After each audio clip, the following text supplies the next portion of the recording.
नमस्कार, जन टीवी देख रहे हैं आप। मैं श्वेता शर्मा आपके साथ। खबरों की शुरुआत से पहले एक नजर डालेंगे अभी की हेडलाइंस पर। मुख्यमंत्री के निर्देश पर शुरू होगा जन जन की सरकार जन जन के द्वार अभियान। 17 दिसंबर से 45 दिनों तक होगा संचालित। आम जन को मिलेगा जन कल्याणकारी योजनाओं का लाभ।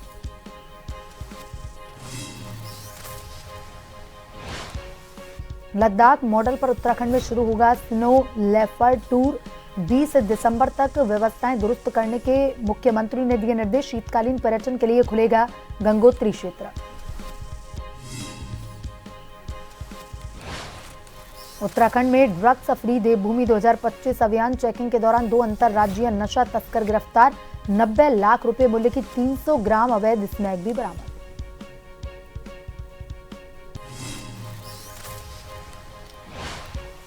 कॉर्बेट टाइगर रिजर्व में सफारी के दौरान नियमों का उल्लंघन। अवैध रूप से वॉकी टॉकी ले जाने वाले पर्यटक पर कार्रवाई। 6 माह के लिए किया ब्लैकलिस्ट।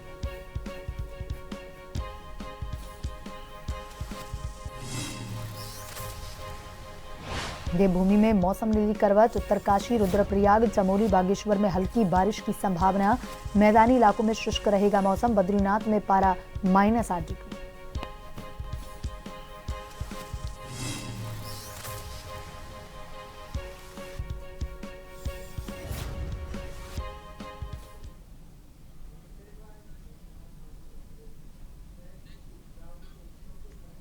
और अब खबरें विस्तार से।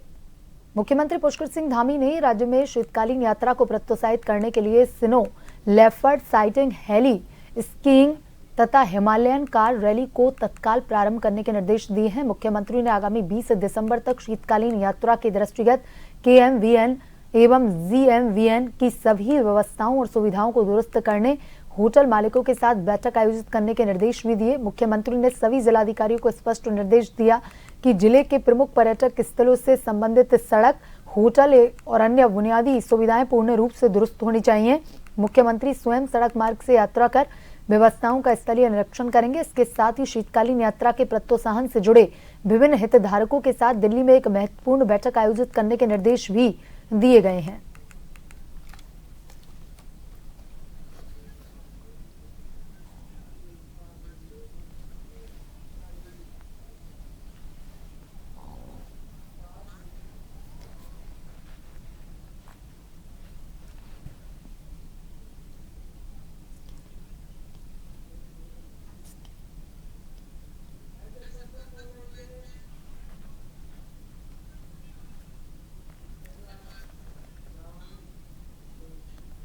और इसी खबर पर ज्यादा जानकारी के साथ bureau chief SN Pant phone line पर जुड़ चुके हैं।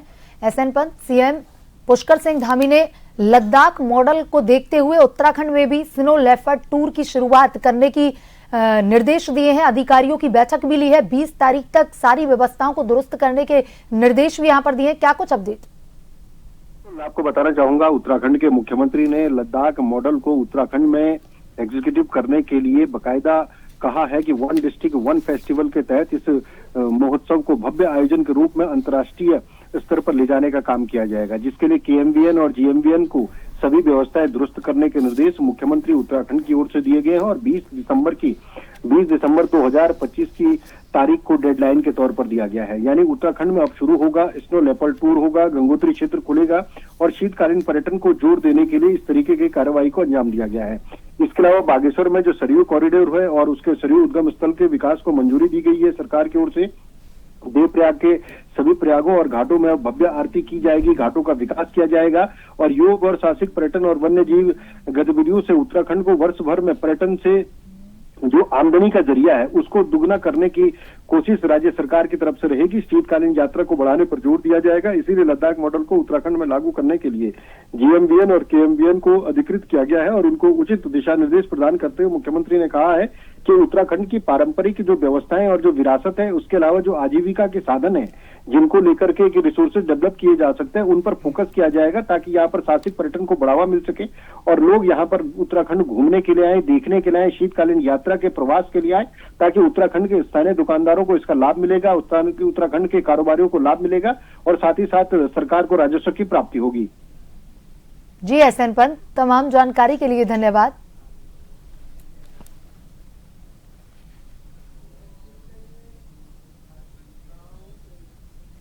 मुख्यमंत्री पुष्कर सिंह धामी के निर्देश पर प्रदेश में 17 दिसंबर 2025 से 45 दिनों तक जन जन की सरकार जन जन के द्वार अभियान संचालित किया जाएगा। इस अभियान के दौरान विभिन्न न्याय पंचायतों, ग्राम पंचायतों में कैंप लगाकर आम आदमी से जुड़ी योजनाओं का लाभ जन सामान्य तक उपलब्ध करवाया जाना सुनिश्चित किया जाएगा।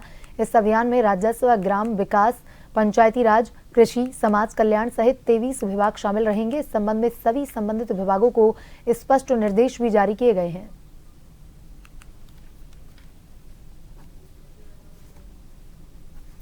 तो मुख्यमंत्री पुष्कर सिंह धामी के निर्देश पर प्रदेश में 17 दिसंबर 2025 से 45 दिनों तक जन जन की सरकार जन जन के द्वार अभियान संचालित किया जाएगा और इस अभियान के दौरान विभिन्न न्याय पंचायतों, ग्राम पंचायतों में कैंप लगाकर आम आदमी से जुड़ी योजनाओं का लाभ जन सामान्य तक उपलब्ध करवाया जाना सुनिश्चित किया जाएगा। इस अभियान में राजस्व, ग्राम विकास, पंचायती राज, कृषि, समाज कल्याण सहित 23 विभाग शामिल रहेंगे और इस संबंध में सभी संबंधित विभागों को स्पष्ट निर्देश भी जारी किए गए हैं।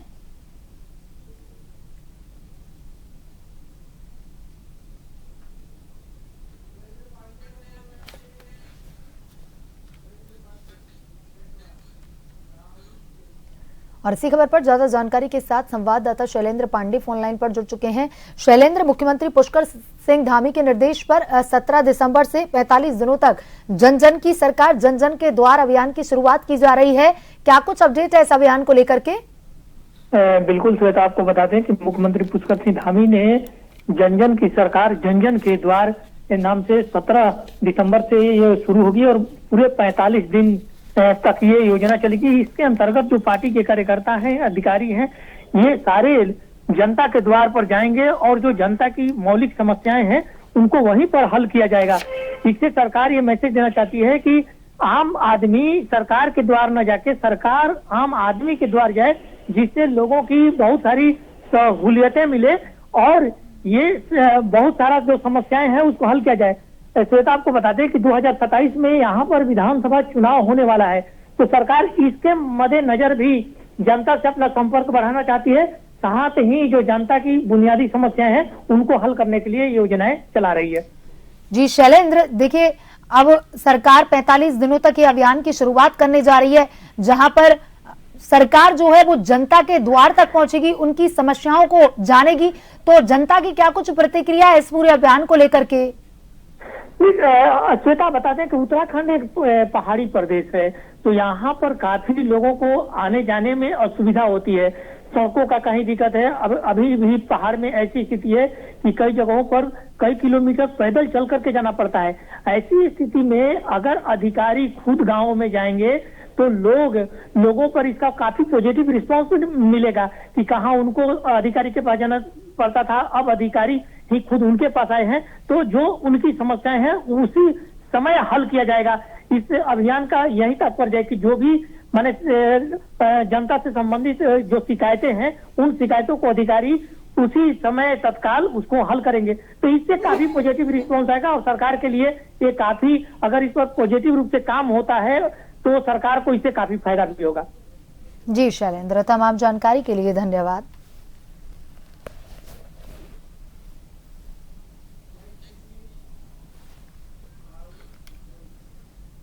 कॉर्बेट टाइगर रिजर्व के झरना पर्यटन जोन में सफारी के दौरान नियमों का उल्लंघन करने पर लखनऊ निवासी एक पर्यटक के खिलाफ कड़ी कार्रवाई की गई है। बाघ देखने के उद्देश्य से अवैध रूप से वॉकी टॉकी ले जाने के मामले में कॉर्बेट प्रशासन ने उक्त पर्यटक को 6 माह के लिए ब्लैक लिस्ट कर दिया है। अब वह अगले 6 महीने तक कॉर्बेट टाइगर रिजर्व के किसी भी पर्यटन जोन में सफारी या नाइट स्टे नहीं कर सकेगा। कॉर्बेट टाइगर रिजर्व के पार्क वार्डन विंदरपाल सिंह ने जानकारी देते हुए बताया कि 10 दिसंबर को झरना पर्यटन जोन में सफारी के दौरान एक पर्यटक समूह के पास वॉकी टॉकी होने की सूचना मिली थी। यह समूह सफारी वाहन से जंगल भ्रमण पर गया हुआ था। सूचना मिलते ही प्रशासन ने मामले को गंभीरता से लेते हुए तत्काल जांच के निर्देश दिए।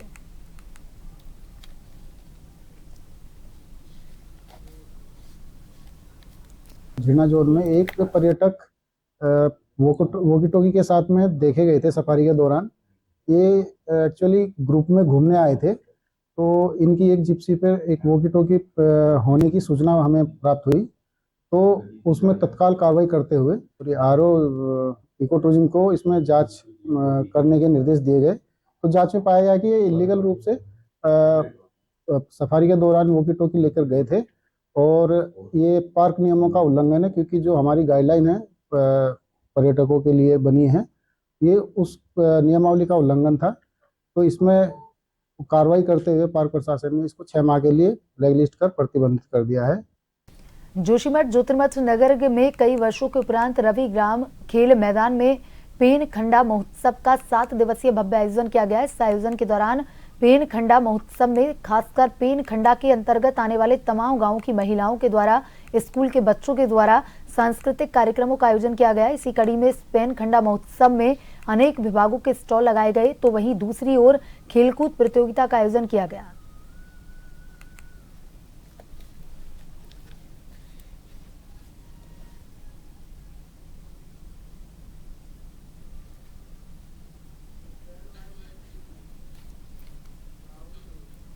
मुख्यमंत्री उत्तराखंड के ड्रग्स फ्री देवभूमि 2025 विजन को साकार करने की दिशा में देहरादून पुलिस को बड़ी कामयाबी मिली है। एसएसपी दून के निर्देश पर चलाए जा रहे सघन चेकिंग अभियान के तहत थाना कालसी पुलिस ने 2 अंतरराज्यीय नशा तस्करों को गिरफ्तार किया है। पुलिस ने आरोपियों के कब्जे से करीब 90 लाख रुपए मूल्य की 300 ग्राम अवैध स्मैक बरामद की है। दोनों आरोपी मध्य प्रदेश से स्मैक की तस्करी कर लाए थे और इसे पहाड़ी जनपदों में स्थानीय नशा तस्करों को सप्लाई करने की फिराक में थे। पुलिस अब इस तस्करी नेटवर्क से जुड़े अन्य आरोपियों की तलाश में जुटी है।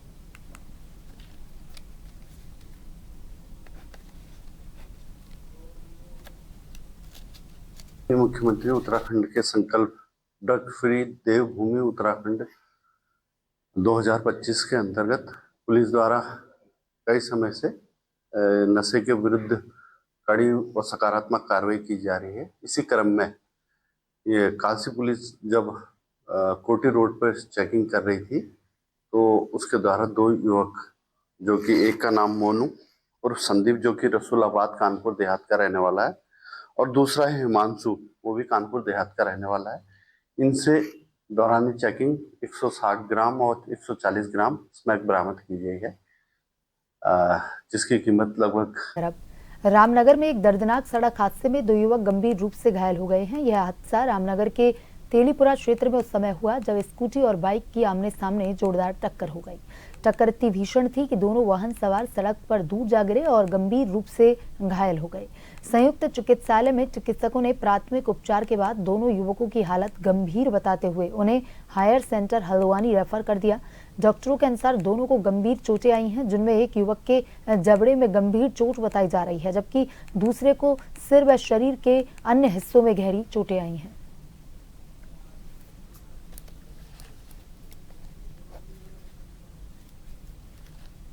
इनका एक्सीडेंट हुआ है तेलीपुरा रोड पर। अभी 2 मरीज आए थे हमारे पास, एक अफसार नाम से और एक मयंक नाम का एक लड़का था। दोनों को, एक के सिर में चोट है और एक के जबड़े में चोट थी, तो दोनों को यहाँ से रेफ़र किया है हमने प्राइमरी ट्रीटमेंट देकर उसको। रामनगर कोर्ट परिसर में उस समय अफरा तफरी का माहौल हो गया जब बिजली और पानी के बिल कम या माफ होने की अफवाह के चलते सैकड़ों लोग राष्ट्रीय लोक अदालत पहुंच गए। बाद में पता चला कि सोशल मीडिया और मौखिक चर्चाओं के जरिए गलत सूचना फैलाई गई थी, जिसके कारण आम जनता भ्रमित होकर कोर्ट पहुंची।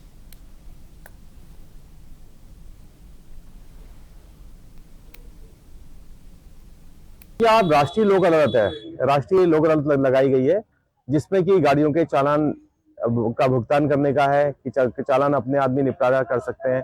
इसके अलावा जैसे 60 एक्साइज एक्ट है, उसमें कोई आदमी आए तो अपना कन्फेस करके मामले को निपटा सकते हैं। तो उसी की ये भीड़ चल रही है। लेकिन कुछ लोगों में ये अफवाह फैल गई है कि बिजली पानी के जो बिलों का उसको कम करने के लिए भी लोक अदालत लग रही है। कोई न्यूज वायरल हो गई ऐसी। और इसके अलावा क्या है कि अधिकांश जो चालान हुए हैं वो गाड़ियों के वर्चुअल कोर्ट के हुए हैं। तो वर्चुअल कोर्ट के माध्यम से निपटना है, वो ऑनलाइन चालान है, जो कि जगह जगह कैमरे लगे हैं, कैमरों के माध्यम से वो जो है चालान हो रहे हैं। लेकिन जनता को ये नहीं पता कि ये चालान किस ढंग से कहाँ पे निपटे जाएंगे। और उन्होंने सिर्फ कहा कि लोक अदालत में निपटे जाएंगे। लोक अदालत रामनगर में लग रही है, तो जो लोकल रामनगर एरिया का है वो रामनगर में आ रहा है, क्योंकि तहसील रामनगर की कोर्ट रामनगर में ही है। लेकिन इन वर्चुअल कोर्ट जो लगी हमारी इस समय नैनीताल में है, तो यहाँ पर कोई भी चालान इस टाइप के नहीं निपट रहे हैं। लेकिन जनता जो है काफी परेशान है, क्योंकि उनके पास प्रॉपर इन्फॉर्मेशन नहीं है। हम यहाँ पे पानी के बिल के सुन के आए थे, पानी के बिल जमा हो रहे हैं और चालान माफ हो रहे हैं। इस चक्कर में यहाँ कोर्ट में पहुंचे थे। यहाँ पे कह रहे हैं जिनके नोटिस आए हुए वही चालान माफ होंगे बाकी अभी कोई जैसे नोटिस नहीं है उनके नहीं हो पाएंगे। हाँ सस्ता हो जाएगा, इस हमारे कोर्ट में अब आए थे चलान। कहाँ से मिली जानकारी? ये वीडियो ही चल रही थी साहब, वीडियो में हमने भी देखा, फिर लोगों से पूछा तो वो भी कह रहे हैं कोर्ट में हो जाएगा। मेरा आमडंडा में 5,000 रुपए का चालान हो रखा है, तो मैंने सोचा आज लोक अदालत का दिन है, इसमें कम हो जाएगा कुछ परसेंट में। मतलब ये सुना था हमने कि 20% भरना पड़ेगा जो चालान हुआ है, तो इस वजह से मैं आया था यहाँ। पता लगा कि वो नैनीताल में हो रहा है। और हरिद्वार से खबर है, जहां हरिद्वार में यातायात व्यवस्था को चुस्त दुरुस्त करने को लेकर के पुलिस उपाधीक्षक संजय चौहान ने यातायात पुलिस लाइन कमलदास कुटिया का अर्धवार्षिक निरीक्षण किया, जिसकी शुरुआत सलामी गार्ड से हुई। इसके बाद स्टोर कार्यालय और मेस की व्यवस्थाओं को परखा गया। बता दें, सीओ संजय चौहान ने अभिलेखों और सीज वाहनों का मिलान कर व्यवस्थाओं को बारीकी से जांचा।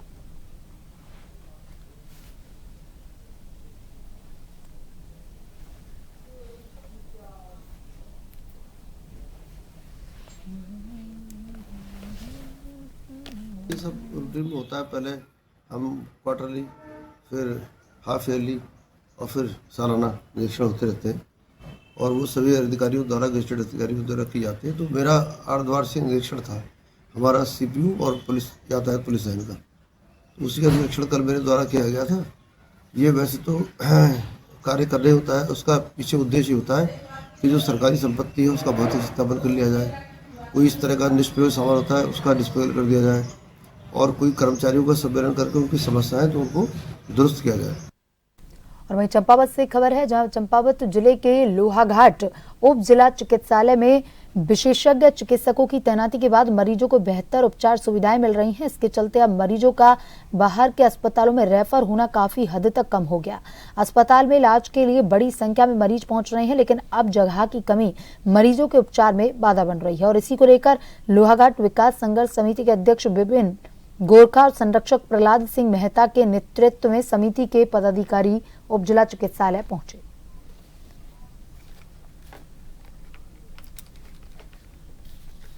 ना कि हम चाह रहे हैं कि डीएम साहब से जैसे ही हमने मिलने का तय है, हम चाह रहे हैं उससे पहले सभी विभागों से डिस्कस कर लिया जाए कि जनता के लिए क्या समस्या है और विभागों के पास क्या समस्या है, उनकी किन समस्याओं से उनको जूझना पड़ रहा है, ताकि इस संबंध में पूरी चर्चा हम कर सकते हैं, ताकि आधी अधूरी समस्या के साथ हम जिलाधिकारी महोदय के पास न जाएं।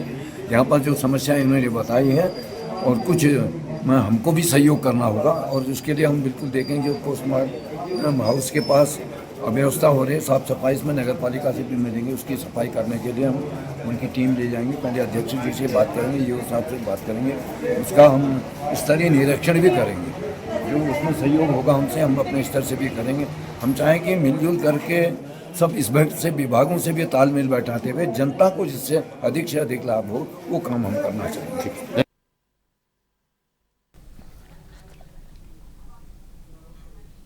रुद्रपुर से खबर है, जहां रुद्रपुर में जिला एवं सत्र न्यायालय के बाहर सैकड़ों अधिवक्ताओं ने पुलिस के खिलाफ जोरदार प्रदर्शन किया। अधिवक्ताओं का आरोप है कि बीते रोज शाम को अधिवक्ता मयंक शर्मा को कोर्ट से घर लौटते समय मटकोटा क्षेत्र में पुलिसकर्मियों द्वारा जबरन उठा लिया गया। इस दौरान उनका मोबाइल फोन भी बंद कर दिया गया। जानकारी मिलने पर पता चला कि अधिवक्ता मयंक शर्मा को ट्रांजिट कैंप थाने ले जाया गया था। बाद में पुलिस ने बताया कि एक महिला द्वारा दुष्कर्म के आरोप लगाए जाने के बाद उन्हें पूछताछ के लिए लाया गया था।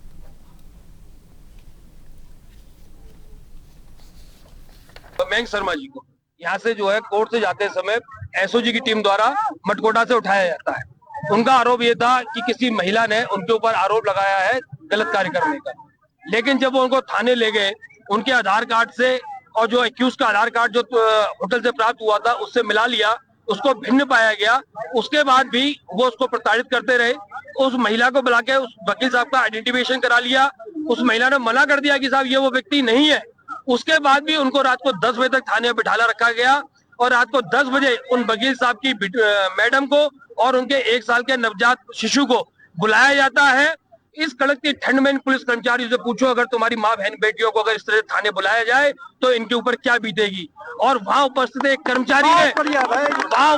कर्मचारी ने हमारे वकील साहब से ये कहा कि वकील तो होते ही ऐसे ये काम करते हैं। ये काम उन्होंने उस वकील से नहीं कहा, ये जवाब उन्होंने पूरे वकील समाज को दिया है और इसकी हम घोर निंदा करते हैं। और जब तक एसएसपी मणिकांत मिश्रा द्वारा उन कर्मचारियों को सस्पेंड नहीं किया जाएगा, हम ये आंदोलन खत्म नहीं करेंगे। चंपावत जिले के बाराकोट ब्लॉक के अंतर्गत ग्राम सभा चुएरानी के धरगड़ा तोक में दहशत का कारण बने आदमखोर गुलदार को वन विभाग ने ट्रैंकुलाइज कर पिंजरे में कैद किया। जिलाधिकारी मनीष कुमार के निर्देश पर वन विभाग की टीम ने बीती रात करीब 2 बजे कार्रवाई को अंजाम दिया। वन विभाग के अनुसार 9 दिसंबर को गुलदार ने देव सिंह अधिकारी पर हमला कर उनकी जान ले ली थी। गुलदार के पकड़े जाने के बाद क्षेत्र में राहत का माहौल है। हालांकि कुछ ग्रामीणों ने पकड़े गए गुलदार को वास्तविक आदमखोर मानने से इनकार किया है और जांच की मांग की है।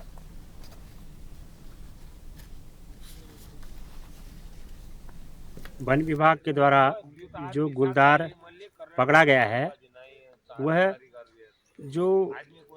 जिस बाघ ने यहाँ देव सिंह नाम का युवक जो मृत्यु के घाट उतार दिया, वो बाघ नहीं है। और हमारी फिर से पुनः निवेदन है जिलाधिकारी महोदय, वन विभाग से और सरकार से भी कि इनके लिए शूट आउट के नियम आ जाए या ट्रैंकुलाइजेशन जैसे कल करा है वैसे ही यहाँ करे।